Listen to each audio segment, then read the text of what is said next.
Bagaimana pendapat Romo Beni mengenai realitas kehidupan sosial masyarakat Indonesia saat ini?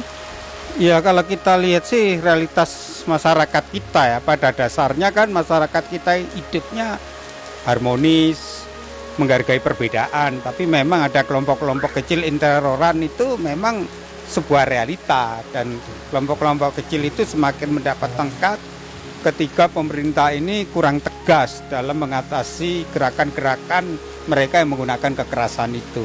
Dan cenderung ketika kekerasan dibiarkan dengan menggunakan simbol-simbol agama, itu akan mengancam kebenekaan. Jadi apa yang dikatakan riset dari LIPI itu menjadi sesuatu hal yang perlu diperhatikan, bahwa gerakan radikalisme di dalam kampus itu sudah menyebar, meluas, bahkan mereka ingin menggantikan ideologi Pancasila. Itu yang perlu diwaspadai. Jadi menurut saya harus ada suatu keberanian pemerintah bagaimana Pancasila itu menjadi acuan hidup bersama, berdampingan. Karena tidak bisa kelompok intoleran itu memaksakan kehendaknya dengan menggantikan ideologi Pancasila yang menjadi dasar hidup bersama. Nah, masalah kita sekarang adalah bagaimana Pancasila itu dibatinkan dalam perilaku hidup kita sehari-hari.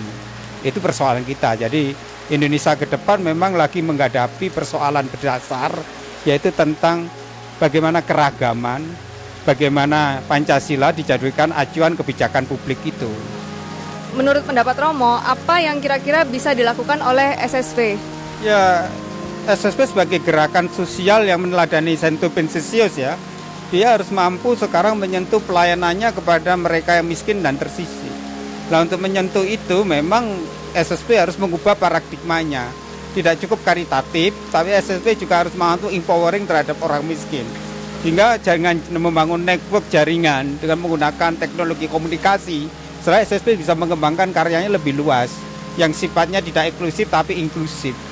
Lah, disinilah pentingnya pendampingan terhadap orang miskin itu harus mendapatkan inovasi baru, pendekatannya, pendataannya, keterampilan apa yang diberikan, sehingga ke depan memang SSV tidak hanya karitatif tapi menjadi empowering, memberi kekuatan baru dengan menggunakan teknologi dan media sosial sebagai sarana pewartaannya. Jadi menurut pendapat Romo tidak hanya memberi bantuan tapi juga memberi advokasi seperti itu ya Romo? Advokasi itu kan menjadi bending, tapi advokasi tanpa sebuah kesadaran, mindset tidak ada gunanya. Jadi advokasi itu harus diimbangi juga dengan penggunaan teknologi, Twitter, Facebook, kemudian teknologi yang menggunakan dunia maya itu menjadi kekuatan baru. Maka SSV ke depan juga harus mampu membaca realitas dunia yang berubah. Penggunaan teknologi harus digunakan secara efektif untuk apa? Mengoptimalisasi karya pelayanannya. Jadi dunia jejaring. Jadi ke depan SSV harus membangun network jaringan. Nah, network jaringan hanya mungkin kalau SSV mempunyai yang disebut kesadaran. Dunia telah berubah. Dunia semakin dekat dengan teknologi. Maka harus paparkanlah dunia baru ini, penggunaan teknologi sosial. Yang keempat, ketiga, SSV juga harus mampu membangun sebuah sinergitas dengan pelayanan yang lain, karya-karya sosial yang lain. Maka optimalisasi SSV ke depan memang dibutuhkan. Kami kadang-kadang sebagai Visasian takut kami akan melakukan kristenisasi. Itu bagaimana menurut pendapat Romo? Saya juga justru ini tantangan ya. Sebenarnya kita tidak perlu takut dengan isu kristenisasi. Semakin kita menjadi dunia kita menjadi terbuka, inklusif, semakin gereja hadir menyapa orang miskin, semakin itu tidak perlu ditakutkan.